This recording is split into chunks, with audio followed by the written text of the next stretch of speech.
और सबसे पहले हम राहुल गांधी जी को दिल से धन्यवाद देते हैं कि पूरे देश में इन्होंने यात्रा किया, चाहे कश्मीर से कन्याकुमारी हो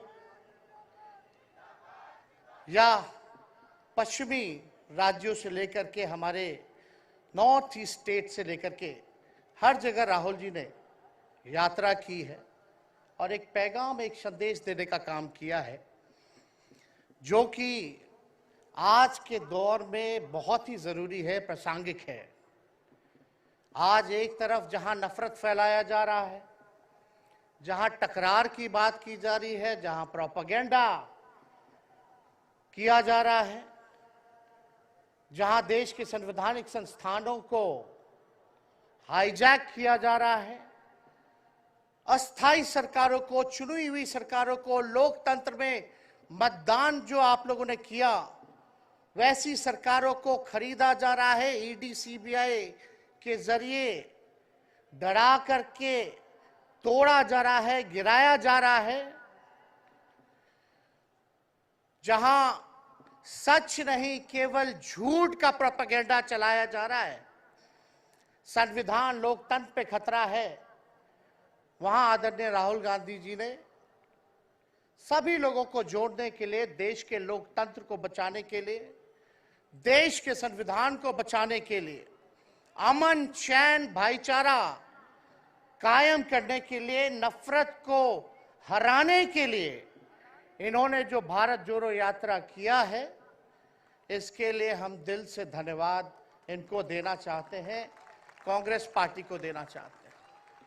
और यहां बैठे हुए सभी महागठबंधन और इंडिया अलायंस के जो भी हमारे नेता हैं, उनको भी हम धन्यवाद देते हैं कि इस दौर में जहां पूरी ताकतें लगाई गई हों, डराया जा रहा हो, लोगों को लालच दिया जा रहा हो, लेकिन हम सब लोग मिलकर के इस देश के संविधान और लोकतंत्र, भाईचारा और जो इस देश की खूबसूरती, डाइवर्सिटी है, उसको बचाने के लिए एकजुट हुए हैं।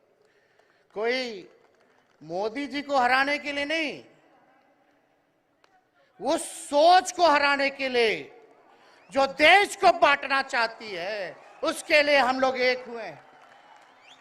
हमारी लड़ाई व्यक्तिगत मोदी जी से, अमित शाह जी से नहीं है। हम लोग तो हमेशा से उन विचारधारा के लोगों से लड़ाई लड़ने का काम किए हैं जिन्होंने हमेशा से, जिनका आजादी में कोई योगदान ना रहा हो, जो तिरंगा ना फहराए हो अपने दफ्तर पे, और आज कहते हैं वो देश के सबसे बड़े देशभक्त हैं। अरे मेरा मानना है कि देश में सबसे बड़ा अगर अपना दुश्मन है तो बेरोजगारी है, महंगाई है, आज गरीबी है, वो सबसे बड़ा दुश्मन है। आज मुद्दे की बात नहीं होती। मोदी जी समुद्र के अंदर चले जाएंगे, कारपेट बिछा करके बैठ जाएंगे, उसकी चर्चा होती है। लेकिन किसान भाइयों का आय दुगुना का वादा किया था। जब हम लोग सवाल पूछते हैं, राहुल जी सवाल पूछते हैं, क्या हुआ 2 करोड़ रोजगार का, क्या हुआ 15-15 लाख का, तब ये गोदी मीडिया और भाजपा के कुछ लोग एनर्जी ड्रिंक पी करके हम लोगों को गाली देने का काम करते हैं। और पटना की जो रैली हुई, 10 लाख से भी ज्यादा लोग आए पटना में, जन विश्वास रैली हम लोगों ने किया। और आज का जो जन सैलाब देकर के फिर से मीडिया के लोग और भाजपा के लोग एनर्जी ड्रिंक पीना पड़ेगा। अरे डरने वाले लोग नहीं है यहाँ, हम लोग लड़ने वाले हैं, अपने लिए नहीं, आपके लिए लड़ने आए हैं, आपकी लड़ाई लड़नी है। इसलिए हम ये पैगाम लेकर के आए हैं लालू जी का। डॉक्टर के सलाह पे ज्यादा घूमने से मना किया गया है, लेकिन लालू जी अभी भी तैयार हैं मोदी जी का दवाई करने के लिए। उनको कितना भी सताया जाए, डराया जाए, उनका बाल पक गया इनसे लड़ते लड़ते, लेकिन वो डरे नहीं, झुके नहीं। आज महाराष्ट्र में, खास तौर पे बंबई में राहुल जी ने निमंत्रण दिया और हम लोग यहाँ आए हैं। और यहाँ बिहार के लोग भी काफी बड़ी तादाद में बसते हैं। हम रउआ लोग इनके भी कहते नहीं, बच के रहिए भाजपा के लोग से। ये लोग गोबर को भी हलवा दे करके परोस देता है, इतना झूठ बोलते हैं। हम तो पहले भी कई बार कहे, मोदी जी प्रधानमंत्री है ठीक है, लेकिन साथ ही साथ वो झूठ बोलने के फैक्ट्री भी है। मोदी जी झूठ बोलने के मैन्युफैक्चरर भी है, होलसेलर भी है और डिस्ट्रीब्यूटर भी है। ये उनका काम है। हम लोग सच्चे लोग हैं और सच्चे लोगों को कितना भी डराओगे, डरते नहीं। सांच को आज क्या, इसलिए हम लोग लड़ेंगे। इनके गीदड़ भपकी से हम लोग डरने वाले हैं। आप बताओ, आप लोग डरोगे? लड़ाई लड़ोगे कि नहीं लड़ोगे? साथ दीजिएगा ना सबका? हम तो कहना चाहते, राहुल गांधी जी जो यात्रा किए, ये हो सकता है पहला चरण हो, लेकिन यात्रा तो हमेशा हम लोगों को करना पड़ेगा। चाहे सत्ता में आए या ना आए, हमको जनता के बीच उनके सुख का दुख दर्द का भागीदार बनना पड़ेगा। हमेशा जनता के बीच रहना होगा, क्योंकि इन लोगों ने इतना नफरत फैलाया, इतना नफरत फैलाया है, आपस में इतना भेदभाव करा दिया है कि आज सोचना पड़ेगा कि इस भेदभाव और नफरत को मिटाने में कितने साल लगेंगे।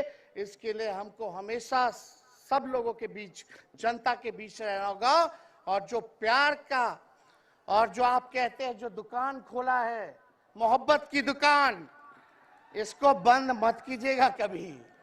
हमेशा आगे झंडा बुलंद करने का काम कीजिएगा। आज यहाँ शरद पवार जी भी हैं, उद्धव जी भी हैं। आपको पता है ऑपरेशन लोटस हो रहा था, यहाँ विधायकों को खरीदा जा रहा था, डराया जा रहा था।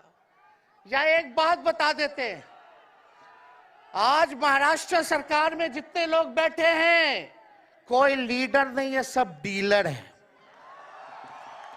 शरद जी के नाम पे, एनसीपी के नाम पे वोट लेंगे, भाजपा से डीलिंग कर लेंगे। राहुल गांधी जी के नाम पे वोट लेंगे, भाजपा से डीलिंग कर लेंगे। शिवसेना उद्धव जी के नाम पे वोट लेंगे, भाजपा से डीलिंग कर लेंगे। ये लोग केवल डीलिंग करते हैं, इसलिए वहां कोई भी लीडर नहीं, सब डीलर बैठा हुआ है।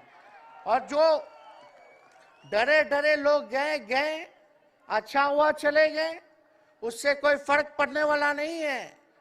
हमको कितना भी मिटाने का कोशिश करोगे, फिर से हम कारवा बनाने का हौसला रखते हैं। इसलिए हम सब लोग यही आए, क्योंकि जनता, आप सब लोग हमारे मालिक हैं और आप लोगों का आशीर्वाद मिलता रहना चाहिए। अरे महाराष्ट्र में तो कम से कम विधायकों को ले गए, बिहार में तो हमारे चाचा को ही हाईजैक कर लिया। बड़ा सुनते हैं, मोदी जी बार बार कहते हैं कि मोदी जी की गारंटी जो है सबसे मजबूत वाली गारंटी है। हम मोदी जी को चैलेंज करते रहे, मोदी जी सबसे पहले, बाद में जो गारंटी देना, लेकिन अगर मेरा चाचा का गारंटी देकर दिखा दो पहले कि वो फिर से पलटेंगे कि नहीं पलटेंगे। तो हम लोग, चलो बिहार में चाचा जी गए तो गए, हमारी शुभकामनाएं, बड़े हैं, अभिभावक हैं, लेकिन वहां जो आवाम का ताकत मिल रहा है, राहुल जी आए थे, सब लोग आए थे, जो प्यार मिल रहा है, वो हम इतना आप लोगों को कह सकते हैं कि बिहार में भाजपा जो भी सोचती हो, सर्वे वाले कुछ भी दिखाते हो, गोदी मीडिया के लोग, लेकिन बिहार में इस बार चौंकाने वाला रिजल्ट हम ला करके देने का काम करेंगे और आप लोगों को भी कहेंगे कि एकजुट हो जाइए, एकजुट होकर के लड़ाई लड़िए।